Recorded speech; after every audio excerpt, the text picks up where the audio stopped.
In this presentation, we look at a popular artist from Norway and his brilliant landscape painting, particularly his extraordinary painting of rivers and streams. Frits Thaulow's journey was marked by the support of influential patrons who saw the brilliance in his work. Albert Kahn d'Anvers, a French composer and art collector, was one of the first to recognize Thaulow's talent, and his patronage provided Thaulow with the financial stability to establish himself in the competitive Parisian art scene, which was vital for the success of any artist. Paris became a beacon for lasting support to attain certain guaranteed glory in art circles. Similarly, back in Norway, Niels Christian Ditlev, a diplomat and avid art collector, became one of Thaulow's most significant supporters. Ditlev's admiration for Thaulow's work helped him gain recognition and respect in his homeland. In the bustling city of Christiania, now known as Oslo, Johann Frederick Thaulow was born on a crisp autumn day on October 20th, 1847, and he came into a world where science and art intertwined, his father, Harold Conrad Thaulow, being a highly distinguished chemist and pharmacist. From a young age, Johann, who would later be known as Fritz, showed a deep fascination with the world around him, with a keen eye for detail and his love for the natural beauty of Norway's landscapes, hinting at the artist he would become.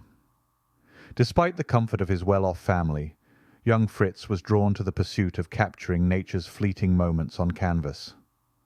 So in 1870, at the age of 23, Fritz embarked on a journey to the Academy of Art in Copenhagen.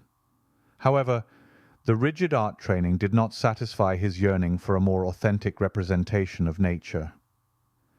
His quest for artistic fulfillment led him to Karlsruhe, Germany, where he studied under Hans Gude, a master of landscape painting. Under Gude's mentorship, Fritz honed his skills, developing a genuine natural style that would define his early works. His first major breakthrough came in 1875 with the exhibition of A Winter Day in Norway in Vienna. The painting, a meticulous portrayal of a serene winter landscape, was met with acclaim, marking the beginning of his professional career. Yet Fritz was not content to rest on his laurels. He sought further inspiration in Paris, the heart of the art world, where he arrived in 1879, and in Paris, Fritz immersed himself in the burgeoning Impressionist movement, absorbing new techniques and viewpoints. His time in France broadened his stylistic approach, and he began to experiment with the interplay of light and water, themes that would become central to his work and noticed by all. Fritz's paintings, whether of the gentle flow of the Akaselva River or the bustling streets of Paris, captured the essence of his subjects with a poetic naturalism. His works like The Akaselva River, 1887, and Winter at the River Simoa, 1883, showcased his mastery in depicting light and reflection, drawing viewers into the tranquil beauty of his scenes. But life, however, was not without its trials. In 1874, Fritz married Ingeborg Charlotte Gad, but their marriage was cut short when she passed away in 1882. Despite his personal grief, Fritz continued to paint, finding solace in his art. Eventually he remarried in 1886 to Alexandra Lasson, and their family grew with 3 children, bringing renewed joy and inspiration to his life. In the 1890s, at 43, Fritz returned to Norway, his heart ever drawn to his homeland's rugged beauty. He travelled extensively across Europe, painting wherever he went. His reputation grew, and he became a pivotal figure in the Norwegian art scene, contributing to the eventual establishment of the Norwegian National Gallery. His exhibitions reached audiences far and wide, from Europe to the United States, cementing his legacy as an artist of international renown. Frits Thaulow's life was a testament to his unwavering dedication to capturing the beauty of nature. He was not purely a painter who just recorded nature faithfully. He was also a storyteller, his canvases narrating the quiet splendor and the subtle charm of urban life, which were characterized by their meticulous detail and lyrical qualities, and became celebrated in major museums, including the National Gallery in Oslo and the Musée d'Orsay in Paris. Frits Thaulow's life was a rich tapestry of friendships and patronage, each relationship contributing to his development as an artist. The camaraderie with fellow artists like Monet, Skredsvig, and Erik Werenskiold provided him with a continuous source of inspiration and challenge, permitting him to refine his technique and expand his vision. It was a time of unparalleled creativity in artistic circles. Pictures were intellectually analyzed, written about, and compared. The wide variety in directions became an endless source for art lovers worldwide, a chance to get educated in the broadest sense, of the visual world being unveiled. The support from patrons like Albert Kahn Damvers, Niels Christian Ditleff, Fridtjof Nansen, the Norwegian National Gallery, and Johan Sørensen offered him the financial stability and encouragement he needed to pursue his passion without restraint. These relationships allowed Thaulow to travel, experiment, and ultimately create a body of work that captured the serene beauty of the natural world with unparalleled depth and realism. Through his wide-ranging compositions, Frits Thaulow left an indelible mark on the art world, his paintings a timeless reflection of his artistic journey and the friendships and support that shaped it. During his years in Paris, Frits Thaulow found himself surrounded by a circle of illustrious artists who would become lifelong friends and sources of inspiration. Among them, as mentioned earlier, was Claude Monet, the French impressionist, whose revolutionary use of light and colour deeply influenced Thaulow. The two artists often engaged in spirited discussions about technique and the play of light on water, with Monet's radiant reflections of shimmering colour being a profound influence in Thaulow's own works. And then there is the figure painter Erik Werenskiold, known for his naturalism in illustrations and paintings, who was another close friend. It was Thaulow and Werenskiold's shared interest in depicting rural life and pastoral scenes that created a bond that extended beyond their art, forming a deep and lasting friendship. Fritz was an engaging and impressive figure, as can be seen by several of the portraits of him by fellow artists like this one by esteemed painter Carolus Duran. We have an account by one of the Scots painters upon meeting Fritz at a French assembly. He states, "But one indelible impression remains, one gigantic figure towering above all my confused recollections, one dominating personality out of all that rabble, Frits Thaulow of Christiania, now Oslo. You would have said he was Thor himself, or a son of Thor, cleansed of the dust and grime of his forge by a course of Turkish baths, who had left his iron hills and come south to play in the sun for a season. He stood above the slight French students with his great head and enormous shoulders. The fair hair, the blue eyes, and the mighty muscles of the Vikings were his.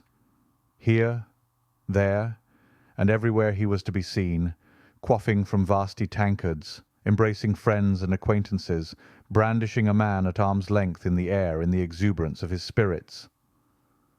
At the solemn inauguration ceremony, he took the platform, with professors and dignitaries in turn, capitulated sweetly to his embraces. Everybody seemed to know him and welcome him, and all seemed to sun themselves in the atmosphere of bonhomie that was diffused about him."